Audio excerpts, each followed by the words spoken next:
Hello, Weebs and Normies. Welcome to the Anime Club. I'm Graham. And I'm George. All right, we are back for more frickin' Jobless Reincarnation. George, last episode, very peaceful, very nice, good vibes all around. So far, it's been very chill.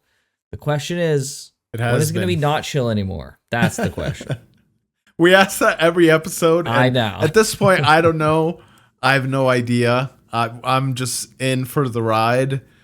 A quick side note here. I'm just noticing how beautiful like this whole scene is.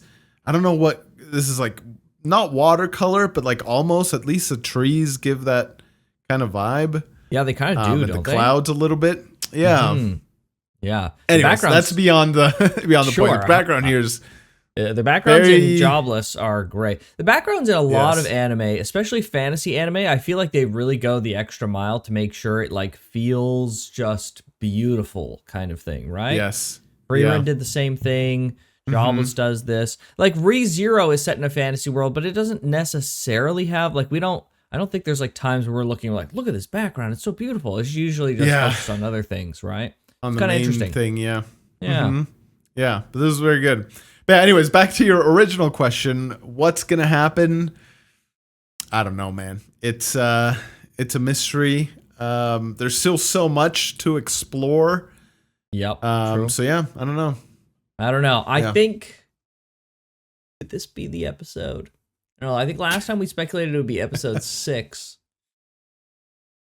I don't know. Maybe, I mean, maybe things will just happen like in a more natural way. Maybe it won't be some kind of big freaking world-ending crazy turning point. Maybe it'll just be like, things start happening here or there and it kind of slowly evolves into something, especially if we have such a long episode count. Slow burn. I suppose that could be a possibility. Right? Yeah. Yeah. So I hope that at some point, not through like, I don't need an exposition dump, but I do want to just know more about the world. I feel like we barely know anything. I'll talk about this more when we go into our comment section and highlight some comments and stuff. But last episode, I talked about like the creation myth. I was wondering, what is the creation myth of this world? And in the light novels, they've been revealed. Right. But in the anime, they haven't.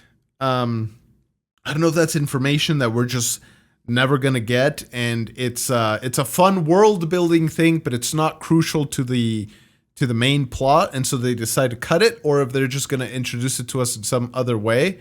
Right. But like I like knowing that stuff. It makes the world even more believable and more lived in and stuff. So, not necessarily an exposition dump, but if they through some, take a few episodes in this as they're studying maybe summoning or stuff like that, and they like end up going over the history of the world, or through going over the history of summoning, they sprinkle in, some of this extra stuff. I feel like that'd be cool. 100%. Even if it's a totally calm episode, but they give us info, I'm down for some info. If they're gonna do these like chill episodes anyways, you might as well. Like, we don't really need to expand necessarily more on the characters like they're doing with these kind of chill episodes.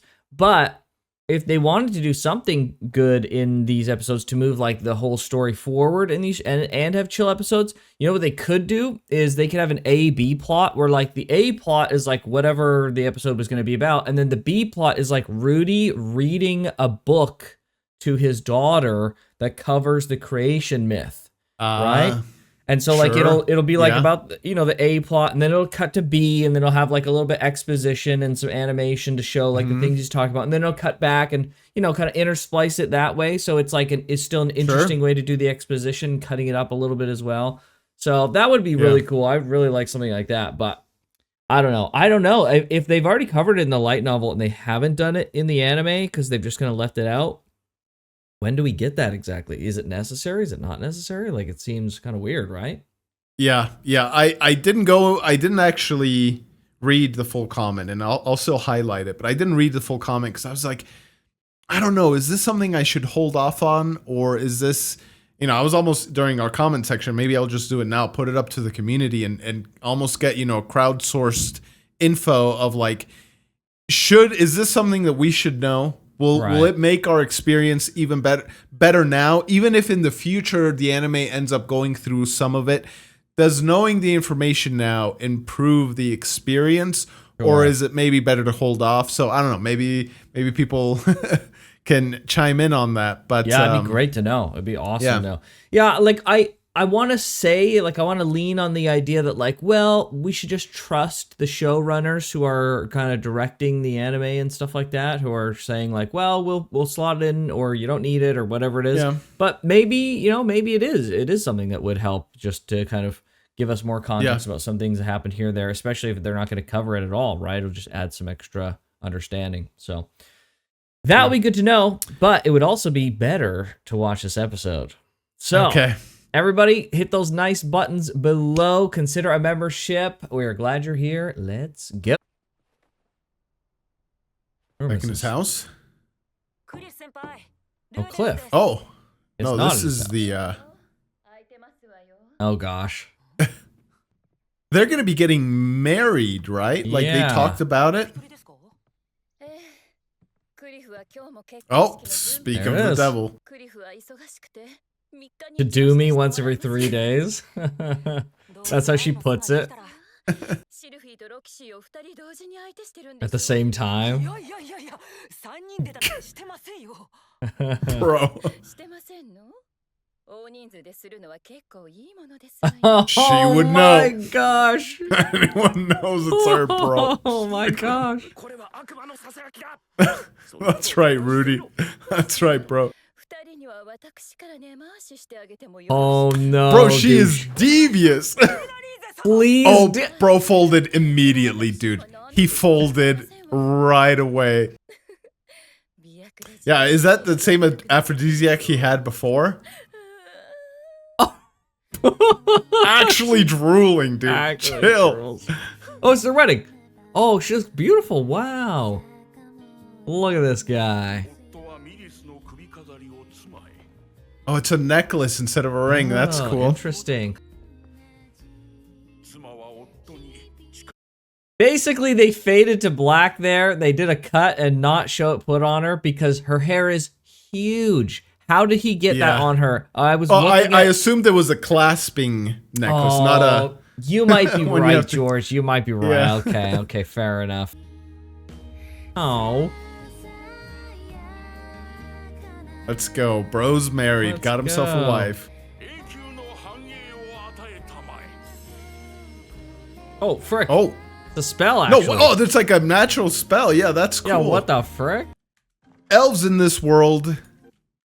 They live longer than humans, right? Yeah, I think so. Okay, that's just what. Yeah, because she is, she's like old enough to be his grandma or great grandma. Yeah, she's. Oh my gosh, I'm just blanking on her name. White hair.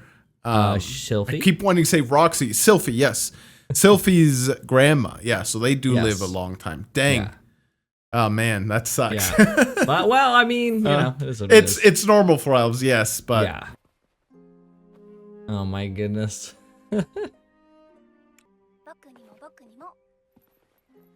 Her ears twitch? Oh my gosh, the cutest thing.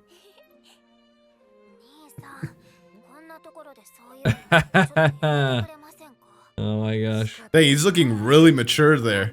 Yeah, he is. Oh! Freaking Aisha's gonna be like, me next, bro. Oh, Aisha's adorable. So cute. This is gonna be like a multi-purpose party? Yeah, okay. Party time, let's go. Oh, okay. Oh no, oh my really? Gosh, bro. This is what the episode's gonna be about? Holy frick. Are you hungry? Drooling. Oh, he's hungry. Dude, control yourself, bro.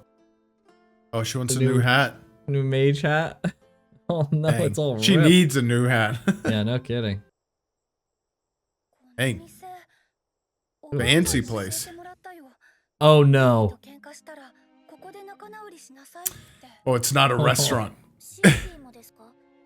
Oh my gosh, bro. Oh my gosh. I booked us a room. Oh my gosh, this Oh freaking boy. anime, bro. Oh my gosh. I'm fully prepared? Oh boy. Jeez, dude. That's freaking crazy, bro. Alright. Well, Welcome to Mushoku Tensei, dude. yeah, welcome everybody. Mushoku Tensei time.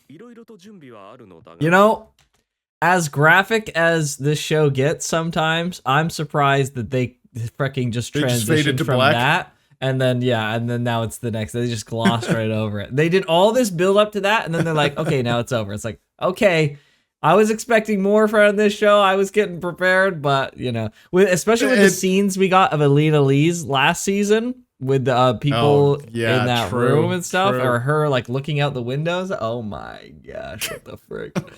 So I was bracing myself for more, but I was like, oh, okay, all right. Is as it should be. I wonder how Zenith is doing. She's still generally in the same state, or has she continued to improve? They're so bro, this bad is the at most. this. Yeah, exactly. Oh, he's taking him fishing. Oh. Ah, with Roxy. Okay. Oh, look at those earthworms or worms or whatever. The frick? A little nervous around Roxy. Yeah, she's a follower of Millis. I think that has to do some. That's gotta do. Maybe. Yeah. Part of it. Whatever I'm trying to say.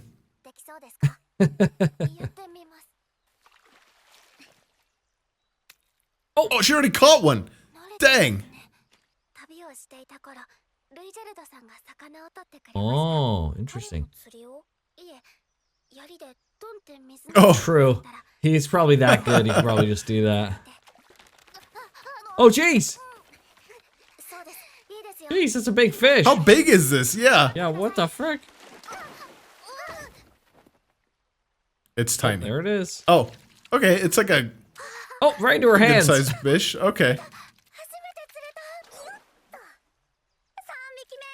She's already on 3. Bro, I've gone fishing before where you just, yeah, nothing's biting. That sucks.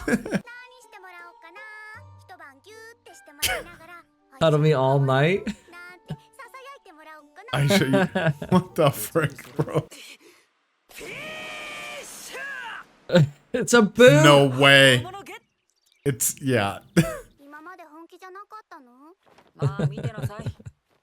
You can't use magic. magic. Do magic? What? Yeah, bro, that's cheating. That is cheating, bro. What the frick? Oh! Yeah, I was gonna say, this is...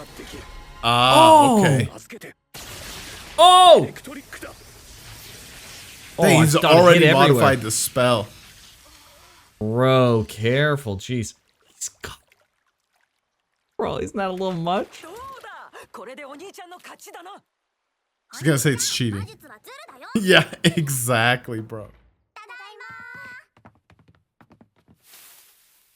Oh, that's right, the party. I totally forgot about the party. George got just so surprised. It worked on me.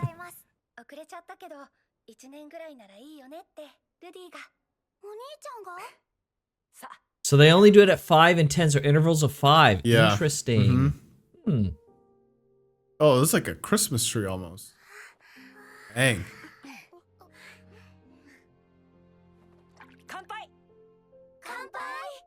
I like that he got his sword up there. Yeah. That's cool. Interesting. So is she just not, she's not used to getting presents, it seems like. Yeah, she's supposed to be a maid, right? Yeah. Oh, well, they open it very properly. Oh.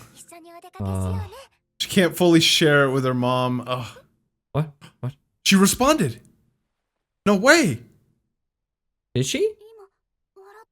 Yeah, she just, yeah. Oh, that's sweet.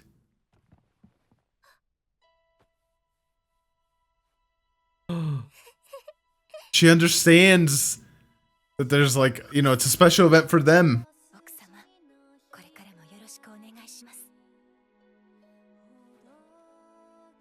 Wow, she's becoming more responsive. Yeah, she Let's is. freaking go, dude. So interesting, huh? Yeah, are these like moments of lucidity? And like, Yeah, I it's wonder. not an indication she's getting better, or it is an indication she's getting better, right?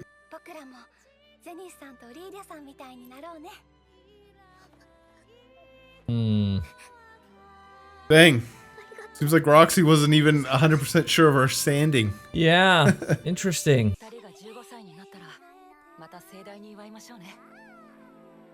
Talking to his dad, that's cool. Yeah, that's cool.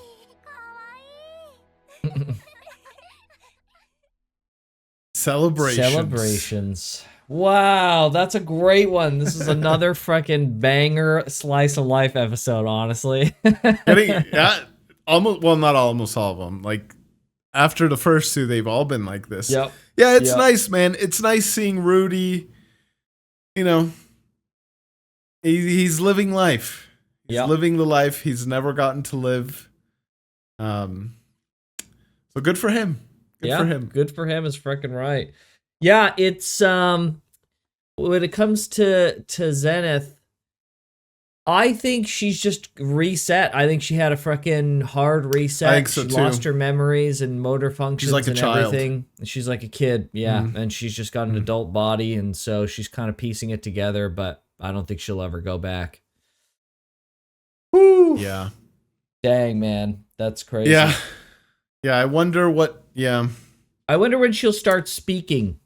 That's going to be the most crazy thing, when she starts speaking words, and it's going to be like, She'll probably start saying names. It'll be much like a baby. A baby, She'll probably just say like Rudy or Norn, right? Like her daughter or something. I don't know. It's usually Norn or what's her name? Lillian. That spend the most time with Lilia. Yeah, spend the most time with her. True. So it'll probably be one of them two first. Yep. Yeah, that'd be so interesting. Yeah, but I don't think. Yeah, it's tempting to think like, oh, it'd be interesting to hear like when she begins to communicate, because then she can like talk about things and maybe what she's experiencing. But I'm just as convinced though that she's just gone. So yeah. Yeah, it's hard to know because like she was also gardening the same way she would before. Yeah, so is that like true. This is just an affinity because she naturally has an affinity to it, like it's almost genetic, I guess. And right. Whether she lost her memories or not, she would always have an affinity towards that. Or is this like, no, previous Zenith had an affinity to that, and as she recovers and gets better, her old memories seep through, even though if she never goes back to 100% as far memory-wise goes, maybe we get back her old personality and stuff. Who knows?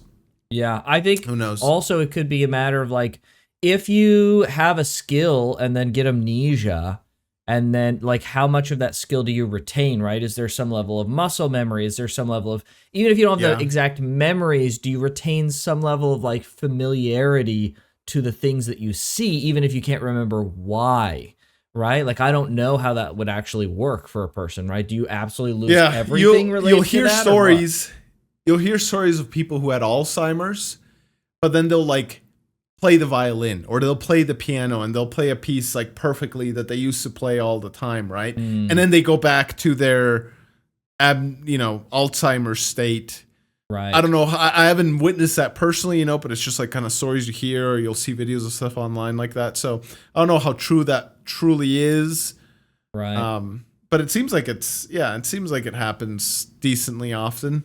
Yeah, it's very interesting. Yeah, so that'll be one of the more interesting developments to see what happens with her, even though I think the end result is still going to be not that interesting. I think it's still going to be, kind of just like, doesn't remember, but it'll be cool. More realistic. Cool. Yeah. More realistic that way.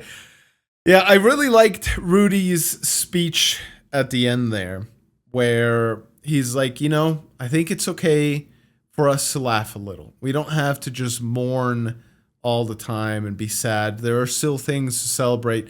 That to me just shows how much he's grown and improved.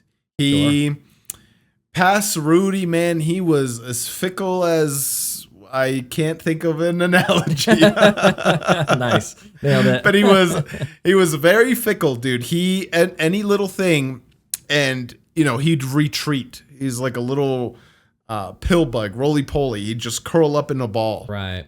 And you know, over time, you know, he could deal with more and more, but now he's like, bro, my dad died. My mom's memory's been wiped. I saw my dad's body freaking mangled and bleeding and everything. I lost an arm.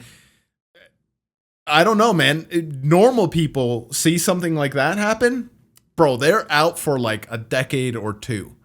Right. But he's like, no, now I got people that depend on me. And so I gotta keep going. Obviously, the whole thing with Roxy happened.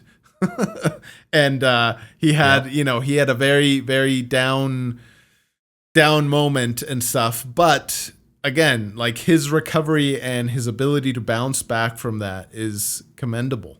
Yeah. And yeah, like I said some of this last time, and it's really, the story is really just deciding to portray a second chance at life with its tragedy and happiness. And I don't know, that's the part I enjoy. Like the whole, like, even though the way that he did it and the way that, you know, the show portrayed it, I don't think the show portrayed it poorly, but like his whole, like, I've never even been able to say in my life, I forget how he said it, but he's like, I booked us a room. He's never been able to say something like that. It's line. like, yeah, he's always wanted to say that line. And you know what? Like, fair. I'm a dude. I get it. You should be able to say that line at least once in your life. I don't know if necessarily with your two wives, right? But like, yeah, but like, you know, it's, yeah, like I booked us a room is like you know, it is not necessarily a rite of passage or a needed thing to be able to say. Is this but just like a line was, that like I should be aware of? I've literally never no, heard not the specific line, but the whole the like concept, the whole concept behind it, right? Okay. Yeah, of like, yes, I've prepared us something special, and you know, the whole thing with that, and like he was so far from that in his previous life, and just to see how much he's grown, I don't know. I like it. I do appreciate where Rudy's at. I don't think things are gonna stay nice and peaceful forever. Obviously, we're dealing with gods and demons in this world. Yeah, but yeah, I don't know. That was a very just jumbled word salad of just appreciating Rudy's state in life right now, and I'm like, the show's done such a great way of portraying how down he was, how flawed he was as a person, and he still has like many flaws, clearly, but like he's grown a lot, though. A chance at life. He's grown. Yeah, when you compare the flaws to, you know, the good points of the previous season, like, or even back to season 1, it's like a complete inversion. Like he barely has any flaws left, kind of thing. To like he's got so many positives now, right? And he's not perfect, and he'll never be perfect, but you know, it's incredible to see his progress. I think one thing that about the speech you were talking about, that he kind of was just like, we can't wallow in the sorrow forever. That's such an interesting thing that I think about occasionally. Like if I wrong someone, like a friend, or if like I've done something wrong or something bad has happened, like it's kind of difficult to determine like, well, when, because like on one hand, so you do something bad to someone and then like they forgive you, but then you don't want to turn around and be like, oh, okay, well, if you forgive me, all right, that's totally fine then. Because then it's like you don't really feel like you're properly showing remorse or even feeling the remorse that you should have.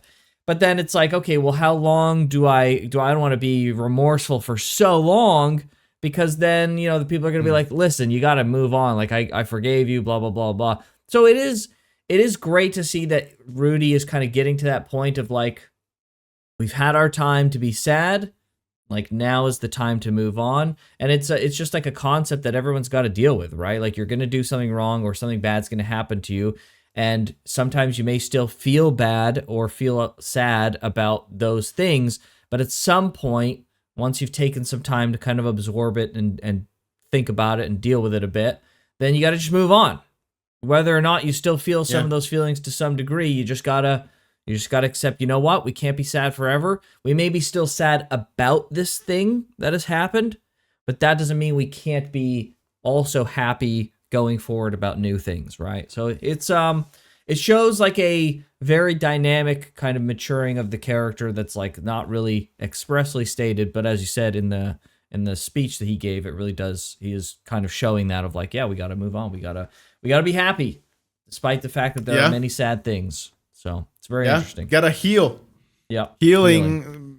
You know, oftentimes is an active pursuit. You can't just whether it's physical or emotional. There's certain things you have to do to properly heal, and it's much easier when it's a physical thing, right? Because then you go to physical therapy or you do certain things, right? You go easy on a leg or whatever the injury is and stuff, but there is no physical therapy per se when it comes to like an emotional wound, a mental wound.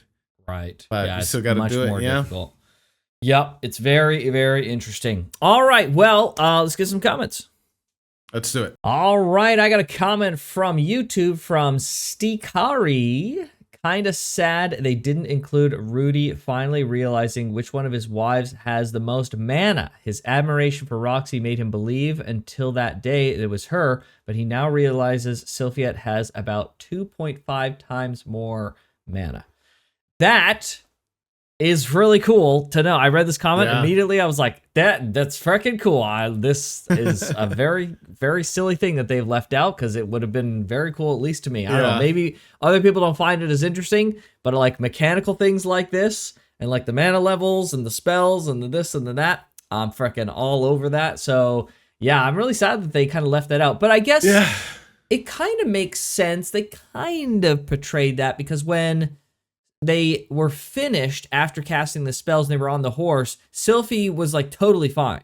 She seemed like chipper and fine, whereas Roxy, I don't know, Roxy seemed more or less winded fine too, but she looked a little bit more winded than Sylphie, right? So you could maybe interpret it that maybe, but it would have been nice to like have that one scene, even if it was you'd like have to be 30 seconds. Like super astute and like infer a lot still, even like observing real well. So yes. Yeah, those are the things, you know, you really like the mechanic, and I do too. And I'm not saying you don't like the world building stuff because I know you like that a lot as well. But like I like more even than this kind of mechanical things that need to be cut. Again, like the creation myth, those kind of things that's just like, that make this world feel lived in. This right here also makes like, they haven't really addressed at all like the differences of mana in people and stuff like that. And just like a little throwaway line, just him thinking like, oh wow, I can't believe she has more mana or whatever, right? Would like fulfill that, and you know, it would have been a cool additional point, but cuts have to be made. I realize that. Yeah, sad. Thank you for that little non-spoiler extra piece of information. It's very cool. Skikari.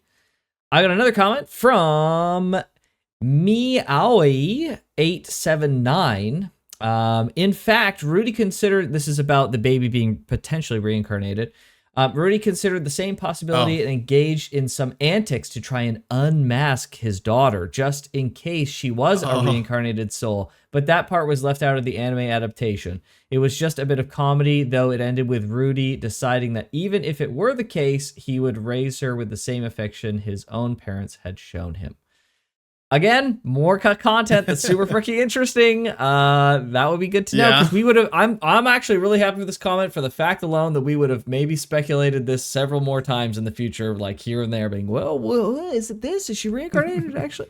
So really glad to know that it was covered in the novel. I mean, this is the best part about doing reactions. Honestly, is getting comments like this. Helping that to fill in on the like we never would have been able to get information like this without people making kind comments like this to let us know of like, oh yeah, here's some, because like if we go into the light novel, there may be things that we see, or there's so much information, it may take forever to go through. So like the comments like these are super helpful. Yeah, and I was thinking as you were reading that though, like this begs the question: are there other people that are also reincarnated? Good question. Right? We're looking at Rudy. No one would know. True. No one's guessed. Yeah. Right? No one's guessed. Oh, he's been reincarnated. Right. So walking around, is there somebody else just living a life that's been reincarnated? Like, why not? What about Rudy on Earth made him special? Right? Nothing. Sure. Nothing. It was quite the opposite. You would think, no, we'd got some sort of special trait, and that's why he was reincarnated. Was it just that he died at the exact moment that some spell was being cast, and so it just reached out into the ether and it just found a soul and like pulled it this way? Could be. I don't know how many people die per second, but it's usually more than one, I assume, right? Yeah, or very close to each other. Likely. Yeah. So yeah, like, are there other people reincarnated, or have there been other people that have been reincarnated in the past? I don't know. Good question. Yeah, it's a really good question, George. Yeah, it would be, as you said, it's like impossible to tell, right? If it's someone's been reincarnated or not. And even if that was the case, are they all from Earth? And if they are from Earth, they may not even be in the same spot, right? Maybe someone from Canada. What confirmation we have from Canada? Oh, so not from Earth. Okay. Yeah, I mean, both. I mean both, like not from Earth or not, not from Japan, right? Even if they were from the same Earth, it might be still difficult to explain or talk to them because they could be speaking another language, right? They're speaking the language that they speak here, but not necessarily English. So maybe if they started speaking some random language, like they were speaking Spanish, but the person didn't even know Spanish, like Rudy doesn't even know anything about Spanish, maybe he doesn't even recognize the fact that it's Spanish, right? And then you wouldn't be able to make that bridge gap, right? And then, yes, there's a possibility of whole other planets. So, it's like, who knows? Who knows? Yeah, once you know there's two planets or two dimensions, it becomes silly, in my mind at least, to assume that it's just those two. I think it's way more logical at that point to assume there's more. Sure. Yeah, 100%. So great comment. I got one more comment from Balak9999. The incantation and magic are kind of explained in the light novel. The spells are the result of ancient pacts made with those beings to produce a specific magical result. They are laws in this world, kind of like the laws of physics or gravitation. Theoretically, with incantationless casting, then, you can do literally anything with magic. Wow. So that is super fucking interesting. This comment is so interesting. So you have these entities that are able to take your mana, you spend your mana, and then the entities control the elements, and you request it through incantation so it works together to produce a spell. Now, this has to be kind of like pre-established, kind of like a law of nature kind of thing, gravity, etc. However, if you have the ability to manipulate the elements with your mana, then you can do whatever the frick you want. You don't have to like have this like, it's like a programmed spell versus like a custom spell. Right, like you can use the spells that the developers he just showed made. This just now. Right. Yes, exactly. He modified the spell. Yeah. Yes. So it's like, okay, if you can manipulate the mana and the elements, then you can create custom spells and stuff, which is just like so cool. That part with the spell was one of my favorite parts of the episode. This whole episode was really good, but the like customizing the spell, and this is what hooked me in season 1, right? When that moment where he was casting the water ball for like the first time, and he was like thinking about the consistency and the compression and the this and the that, and then like it like did the spell. I was like, this anime's for freaking me. And then they like never really ever talked about that kind of thing again. Like I thought it was gonna be about the magic system, but it was less about it than I thought, which was disappointing. Sure. But I like to see these little sparks of that here and there. That's great. I like referring to them as like laws of nature, because that still leaves so much room for future discoveries and stuff like that. Because for the Right. longest time, True. like even though, you know, it took an apple falling off a tree for us to be like, oh, yeah, like gravity, like let's figure out what this whole gravity thing is. For the longest time, people were intuitive about gravity. They knew how to throw rocks, and like the more force I put into it, the further it'll go, right? Like, you know, humans had this intuition and stuff like that. But like a human being able to fly, if you told somebody, it's like, no, well, that's impossible. Like the earth pulls you down. Like you can't do that.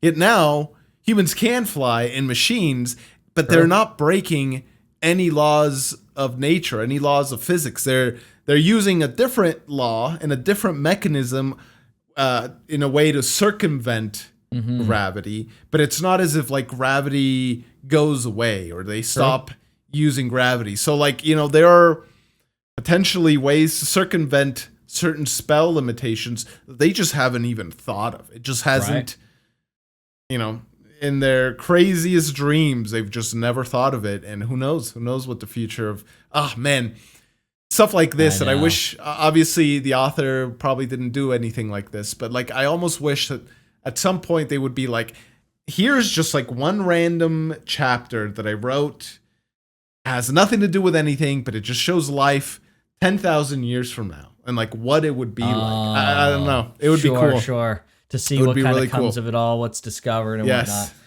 Yeah, it's a good point. Yeah, because I mean, the laws of aviation, so to speak, have been there all along, and we just had to utilize them, right? So what laws and spells and stuff have been there all along that could be utilized that we just don't know or have been forgotten, right? So like the thing that does that real well is the Wheel of Time.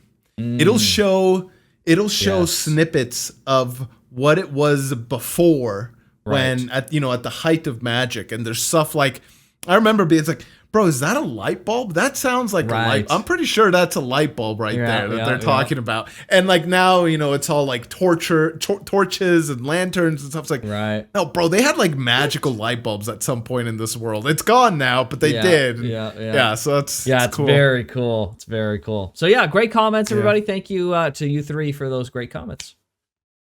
Yes, thank you. I got 3 comments as well, actually. They all happen to be from Patreon.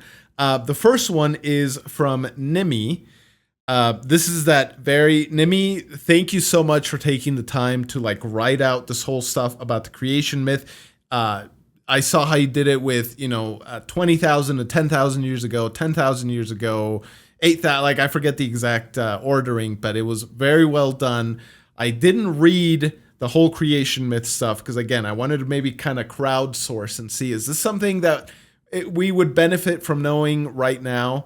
Or is this something that's just, the anime is probably never going to address because it doesn't need to address, in which case I'm reading it right away. Because if it's, a thing that's just never going to come and it's not like it's needed, I want to know that stuff just for the sake of knowing it. But I just wanted to thank you for that wonderful comment. It was amazing. My second comment is from Man Varuthan. And it says, the guy who sits in the flying fortress is Perugius, one of the heroes who we were told helped defeat and seal the demon god Laplace. I believe there also might be some confusing translations with the god stuff.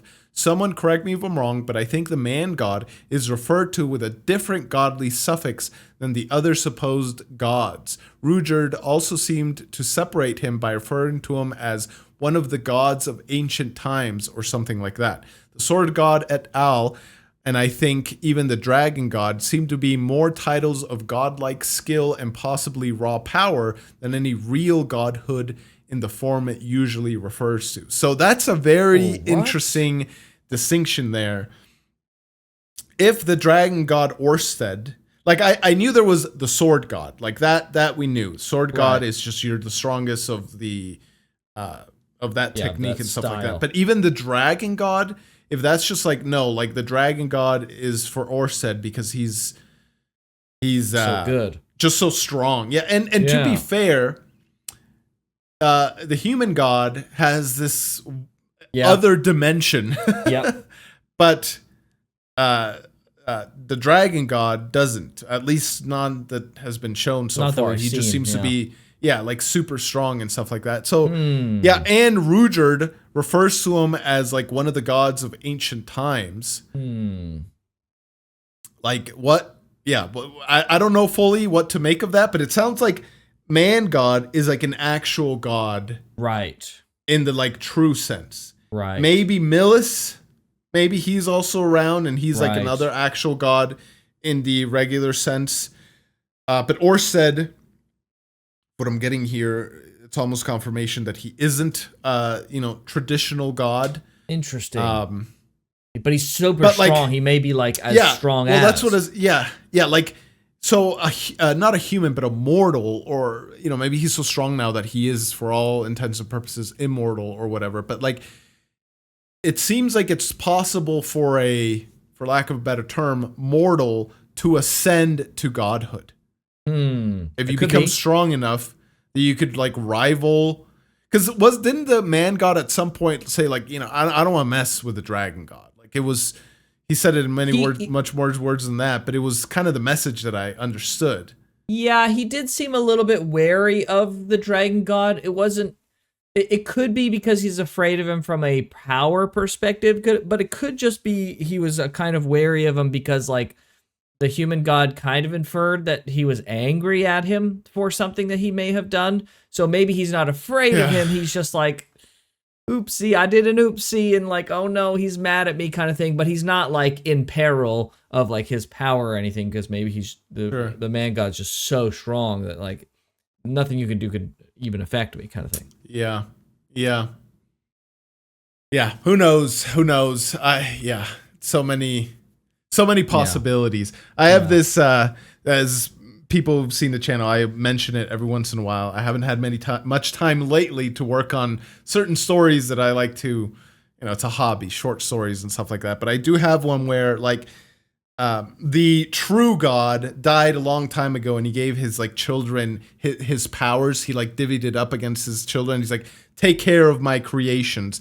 And he set a mortal plane barrier essentially where like the gods can come down, but when they come down they become mortal, but they're so strong that like it doesn't matter, because mortal or no mortal could ever kill a god, right? Like the direct children of the one true god and stuff like that. But over time humans become so strong, like through technology and stuff like that, that like the gods come down to oversee their creations and everybody else, but like certain organizations of humans go to war against these gods when they cross the mortal realm, and they manage to kill one of them and like take their power, and they ascend to godhood, and then they go to the immortal realm and start like pushing the rest of the gods down so like humans can kill them. I don't know.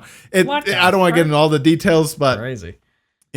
I'm sure other people have had similar ideas and stuff like that. So that's why when I was hearing about this, I was like, oh dang, is it possible that like a human could ascend to such power that they could kill a god, right? Right. In this context, yeah. Like Rudy killing the man god seems impossible, but Orsted killing the man god, if that's why the man god stays in that little protective seal of his, right? It's because someone like Orsted could kill him. Yep. I don't know. It's just some of the stuff that I thought. Sure. Certainly possible. Especially considering that like the wound in Rudy's chest from the dragon god was very strange in that realm, right? Yeah. So weird, right? If he's got anti-god power and that leaves like an anti-god residue, that means the god realm that the man god is in doesn't affect that like particular thing, part of him, right? He can't touch it because can't even see it because it's like an anti-god mana or power or aura that he has, whatever, right? So who knows? Yeah. Interesting. Yeah. Again, I want to know. I want the info dump. These celebrations are fun and good, but I want info. Okay. Yeah. Fair enough. And then my last comment is from Ozzy. Talked a little bit also about the flying stuff. It's a bit of a longer comment, but I'll just read the whole thing. The man on the throne up in that flying castle is armored dragon king Perugius. We learn of him when Rudius was tutoring Eris. Introducing to Perugius comes when The introduction to Perugius comes when Rudius is out shopping and notices a massive flying structure and freaks out, to which Ghislaine reassures... oh my gosh, I can't speak or read today. I don't know what's happening. Reassures Rudius by briefly covering some lore about how the thing in the sky is chill and that Perugius is one of the 7 great heroes who fought in the Laplace War of 400-ish years ago. The current calendar is named after Perugius and is counting the year from after Laplace's defeat. And Laplace, if I remember correctly, was the Demon King. Yeah. Right? Yes. Or the Demon God or whatever. Demon God, I think. Yeah. Yes. Perugius sends Almanfi to investigate the thing that triggers mana disaster due to a weariness of the massive mana gathering, potentially being some attempt at reviving Demon God Laplace. Yeah, there you go. Demon God, the big bad guy whose defeat marked the end of the Laplace War. 'Twas seemingly a false alarm, since what actually triggered was a massive teleportation spell, but it was a curious reveal for us, the audience, to see that the threat of Laplace is still somewhat a lingering matter in the world. However, Perugius could just be a mentally deteriorated veteran who can no longer feel peace and was just connecting anything to the big spooky evil Laplace of 400 plus years ago. We can get a better understanding when more attention is brought to the topic. Until then, we are left to theorize and speculate. The reason, well, it's even better now that I picked this comment after the little discussion that we just had, because like there was a god that was killed. This is kind of confirmation here. Interesting. Or theoretically killed. Theoretically killed. Yeah, can you kill the physical manifestation of the god, but like his essence lingers perpetually, and you can maybe cast a spell to bring him back somehow? Right. Could some cultists revive the god because they're always, omnipotently there? It's just the coalition of their essence to like a being, right, is not necessarily there anymore because they've been defeated, right? But could they be revived, or are they, is it only a matter of time? Or if their being is defeated, does their essence still persist, just in a lesser, amount? Yeah, interesting. Yeah. Yeah, who knows? But it's clear that the gods can die. Yeah. Laplace was the demon god. We have the human god. Right. What is Millis? What is he? The pseudo-Christian god. Sure, but so. Like a god of what? Of like justice, order, goodness, I guess. I don't know. Good, yes.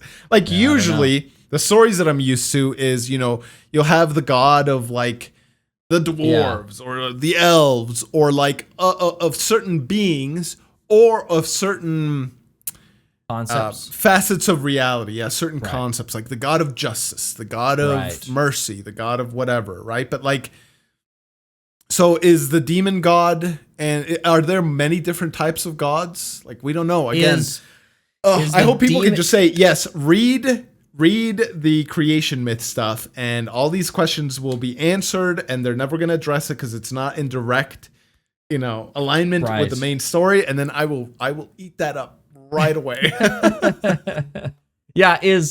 Is who's the opposite of Laplace?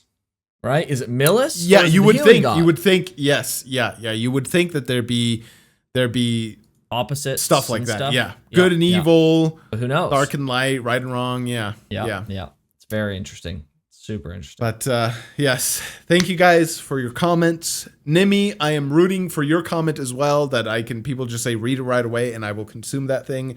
Thank you again for that wonderful comment, even though I didn't read it. Thank you all, guys, the 3 of you, for being members on Patreon. Yes. Yes, helps us out way more than you guys realize. Hopefully you enjoyed this reaction. If you want to see the other stuff we're watching right now 2 weeks ahead of time, check out the Patreon or the channel membership. Hit the nice buttons below to help us grow. If you're new just to the Jobless Reincarnation reactions, welcome. But also check out the playlist on the channel. There's a lot of other anime we reacted to. But with that, we'll see you guys next time. Hey, everybody. Take care.